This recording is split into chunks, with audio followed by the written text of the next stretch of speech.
Opa, Opa, gurizada, vocês viram lá que tinha número? pois é, tem trabalho. E não mudou, cara. Eu nunca abro aquele negócio. Não abriu? Vai, então não mal sabe com a bomba que veio. O que que veio agora, cara? O que que mandaram pra gente dessa vez? Primeiramente, professor Xavier. Segundamente, linguagem de programação. Trabalho em Bah, linguagem de programação. Terceiro, é um vídeo. Me... Lá Quarto, vem bomba. vídeo explicando programação orientada a objeto. vamos ter que Tá, fazer mas o então. que, o que que é esse negócio aí, cara? Eu não sei, vocês sabem? Não Ah, aprendeu?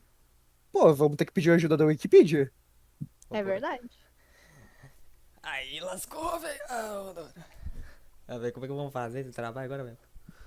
Bah, cara, eu não sei, cara. Ritual não funciona? Depende do ritual. Bah, cara, vamos fazer o seguinte, cara. Vamos primeiro se apresentar, aí do nada a gente sacrifica uma cabra e daí o trabalho vem parar nas Sim, nossas mãos, pode crer? ok. Perfeito, é um ótimo plano. Pode Aham. crer? Só me espera que eu vou lá no bar da esquina, vou pegar umas duas coxinhas e uma coca, pode ser?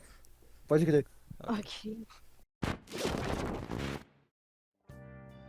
Programação orientada a objeto é um dos paradigmas da programação, assim como a programação estruturada, que são jeitos e métodos diferentes juntos com suas funcionalidades que podem ser usados na hora de programar. Para entendermos a programação orientada a objeto, vamos dar uma olhada na programação estruturada, já citada antes. Na programação estruturada, nós vemos principalmente três tipos de alicerce. As sequências, com os comandos vão ser executadas pelo programa. Comandos que podem ser ou não executados caso atendam uma condição e repetições, que vão te repetir códigos a serem satisfeitas quando sua condição for atendida. Assim, no final, temos um algoritmo que possui uma função, podendo ser dividido e subdividido em várias partes, mas mesmo assim, esse código terá um caminho linear. Mas a orientação ao objeto não faz esse trabalho? Sim, ela faz esse trabalho, mas a diferença dela, da linguagem estruturada, é que ela foi feita para que o manuseio e criação de um programa se assemelhe a de um objeto na vida real, deixando a programação mais clara e tangível com a utilização de classes e objetos. Na programação orientada a objeto, os objetos nesse paradigma têm características bem notáveis e, de certa forma, se assemelham aos objetos na vida real. Para ficar mais claro, vamos pegar um dos exemplos mais famosos, a caneta. Uma caneta possui várias características e detalhes, tais quais como a largura da sua ponta, a cor da sua tinta, sua tampinha, sua espessura e o quanto de tinta a caneta possui guardada. Das suas utilidades, podemos citar que pode ser escrever com ela e tirar e colocar sua tampinha. Todas essas características que a caneta apresenta não são apenas encontradas nela, mas sim milhões de canetas espalhadas pelo mundo, e outras que ainda vão ser fabricadas, todas elas possuindo características similares, como se elas seguissem um padrão ou uma classificação. Essa classificação é chamada de classe na programação orientada a objeto, servindo como uma forma que moldará como os objetos gerados por elas vão ser definidos, definindo seus atributos e seus comportamentos, comumente chamados de métodos. Assim, dessa classe pode ser criados vários objetos que vão seguir o seu padrão, podendo até mesmo ter características que as diferenciam de outras canetas, como uma cor de tinta e tampa diferente, uma tampa mais fina ou mais grossa, ou até mesmo podendo ter uma finalidade totalmente diferente, como ser usada para pintar e desenhar, ao invés de escrever. Além disso tudo, a programação orientada a objeto também possui vantagens. Utilidades e funções providas de suas características, também chamadas de herança, polimorfismo e encapsulamento. Herança é a capacidade de um objeto, até mesmo classe, herdar características e funções de uma classe pai. Polimorfismo é quando é reescrito uma função de um objeto mesmo tendo herdada de seu pai. E encapsulamento é quando escondido capacidades e atributos de um objeto, a fim de se ter seguranças de um código.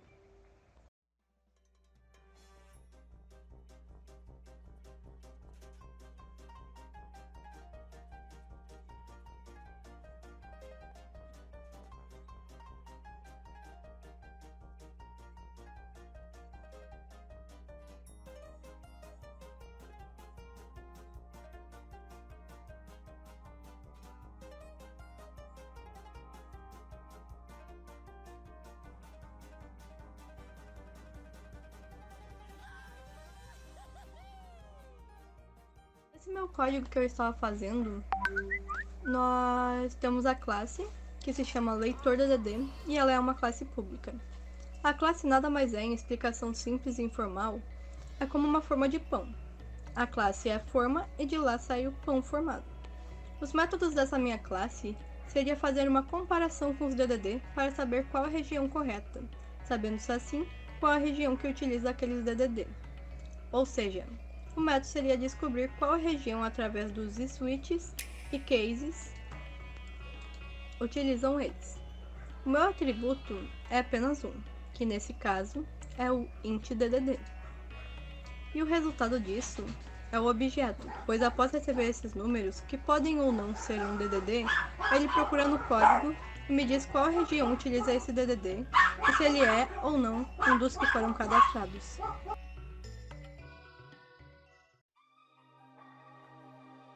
Visibilidade de atributos e métodos.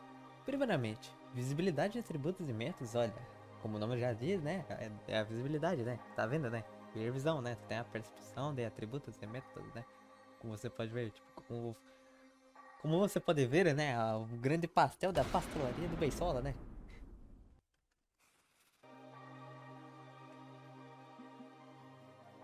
Visibilidade de atributos e métodos. Primeiramente, antes de falarmos sobre encapsulamento, precisamos citar a visibilidade dos atributos e métodos de uma classe. Conceito esse bastante comum na orientação a objeto. A visibilidade normalmente é representada logo no planejamento de um software, como no diagrama de classes.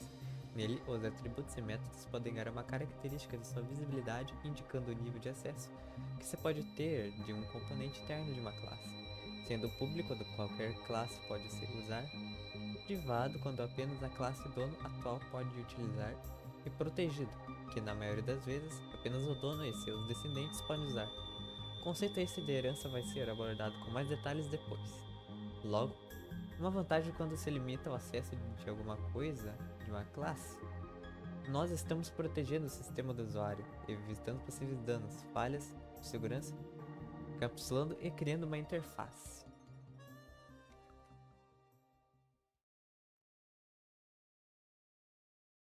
Encapsulamento. Como um dos pilares da programação orientada a objeto, o encapsulamento, como o nome já diz, remete a uma cápsula que fornece proteção para dois lados, o usuário, também pode ser o programador, e o sistema. Um código encapsulado usa de interfaces, que faz com que sejam ocultados detalhes internos do funcionamento dos métodos de uma classe, permanecendo ocultos para o objeto. Com isso, trazendo um certo padrão, onde não importa o código e como ele funcione, desde que se encaixe no padrão da interface e o resultado seja aquele esperado. Uma coisa que tem que se notar é que o encapsulamento tem fortes relações com a visibilidade dos atributos e métodos, pois, com o código dentro de uma cápsula, faz com que o jeito de interagir com o objeto seja por mensagens, pois o mesmo você não tem permissão para entrar e até nem visualizar, e o programa retornando uma resposta, não importando como ele gerou essa resposta.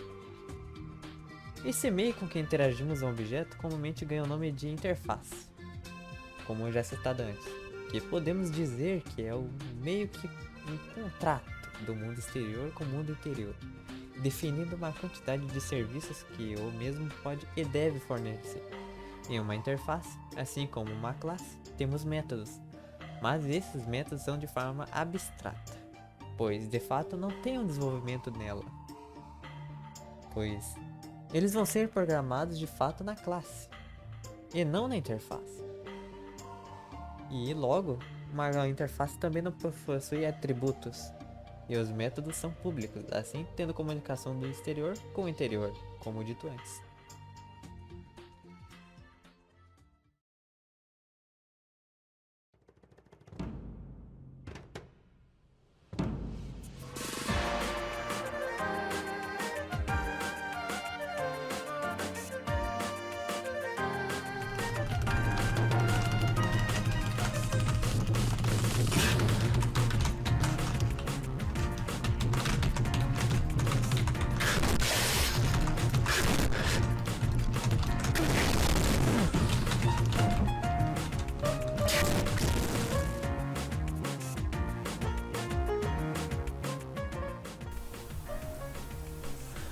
Como vocês poderão ver, acabei de criar duas classes aqui. Primeiro a principal, né, que é a usar caneta, e a segunda sendo a própria caneta em si. Oh my God! Sendo que na usar caneta eu criei aqui o método principal dela, tendo aqui a ligação entre a classe principal e a classe caneta, chamando ela, instanciando e colocando um apelido pessoal para ela e criando aqui um novo objeto, podemos assim dizer. E com isso aqui pegamos aqui, ó, o apelido dela e colocamos aqui as variáveis que eu criei anteriormente, mas podendo ligar um código no outro. Como eu coloquei aqui o valor dentro da variável e coloquei aqui, né, o apelido dela mais o nome da variável da outra classe, como podemos ver aqui, ele vai aplicar esses valores nas variáveis e depois vai mostrar ela com o método status. Foi um método que eu criei aqui com um monte de print que vai printar cada variável da classe caneta. Vou botar aqui para rodar aqui.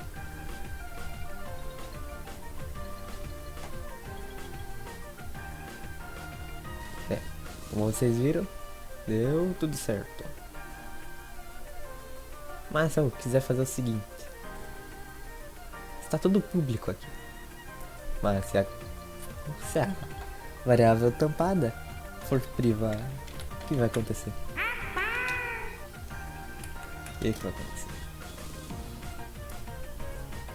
Com essa variável estando privada, acontece que vai acontecer uma coisa deveras engraçada.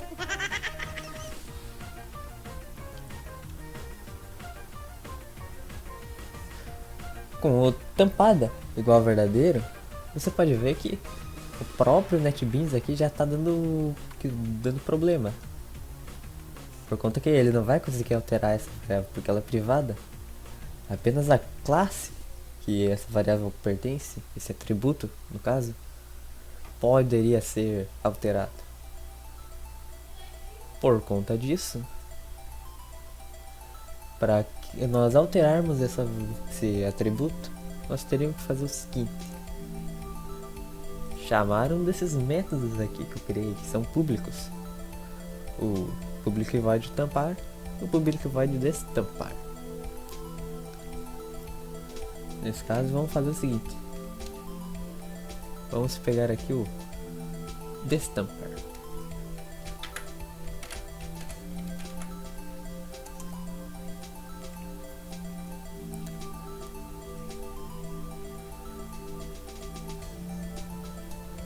Pronto. Aqui, ó, temos aqui, ó, o modelo Faber-Castell, Core Azul, ponto 00. Eu não defini a ponta antes, só um cabeça. Carga 50 e está tampada falso, porque eu coloquei o método destampar.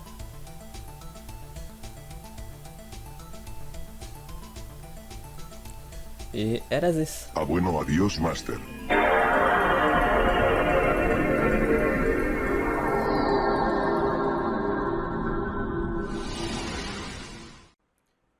Bom, eu vou estar falando aqui um pouco sobre as heranças da programação orientada de objeto.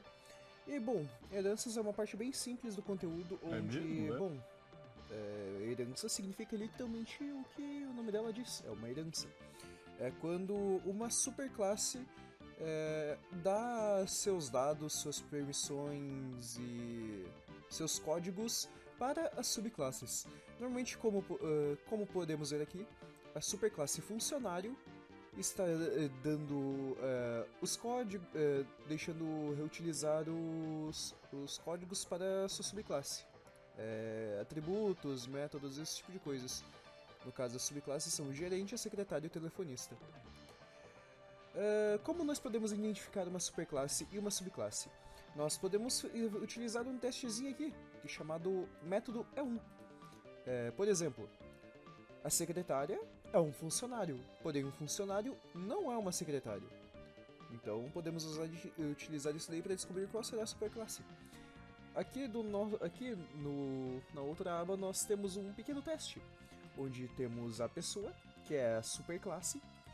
Aqui está setado as strings do nome, do CPF e a data de nascimento.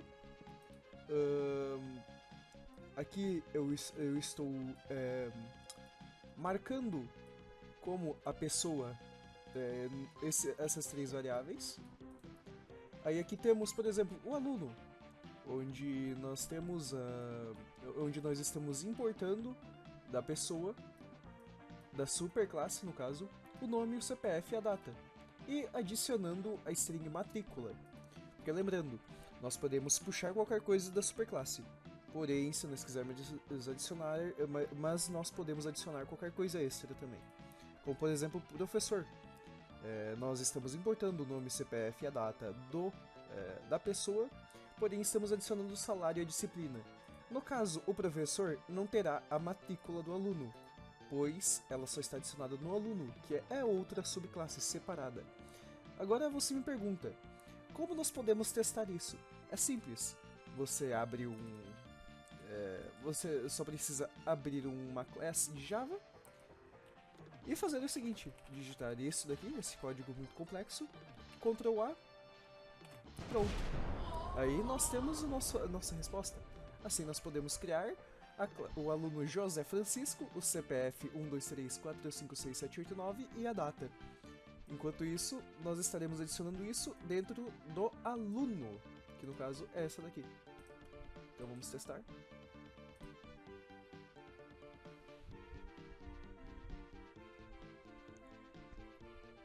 Prontinho, está aqui. E assim, nós terminamos uma review básica da herança.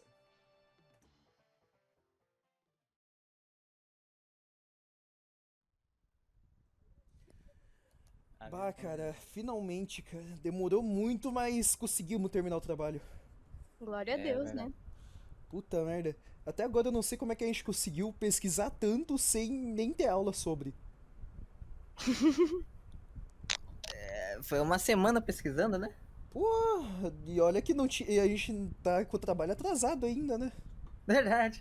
O professor Xavier disse que era até terça. Tamo Não, aqui, é muito pouco tempo, cara, não tem como não. A gente vai entregar Infelizmente, atrasado mesmo, fazer o quê? É o que tem por agora, né? Pelo menos Prefiro entregamos. entregar do que não entregar, não é mesmo? É verdade. Humildemente à parte, eu acho que o trabalho tá bem bom. Também acho. Honestamente, também acho. É isso então. Se o Xavier não der 10 pra esse trabalho, olha, eu vou chegar na casa dele de noite. Cara, olha, cara, sinceramente, tem 8 alunos na turma, se eu não ganhar 10 por esse trabalho, eu também saio do FISU, daí vai ter só 7. Também, então vai ter 6. Então eu vou junto com vocês aí.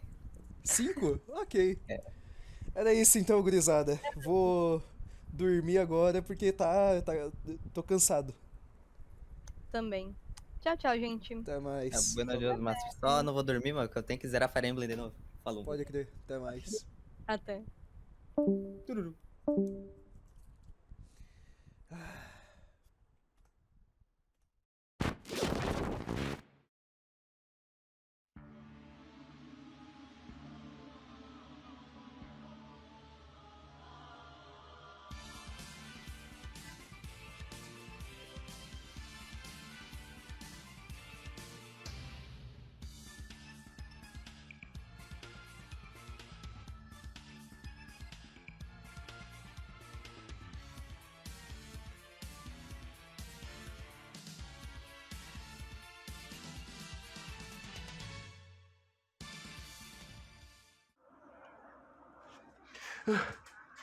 Nossa, eu acho que eu dormi na frente do computador. De novo. Também, depois de uma semana inteira de pesquisas e mais esse tempo inteiro editando vídeo, eu espero que pelo menos a gente ganhe uma nota boa. Porque o trabalhinho difícil, viu? Hã? Mas o quê? Quem é você?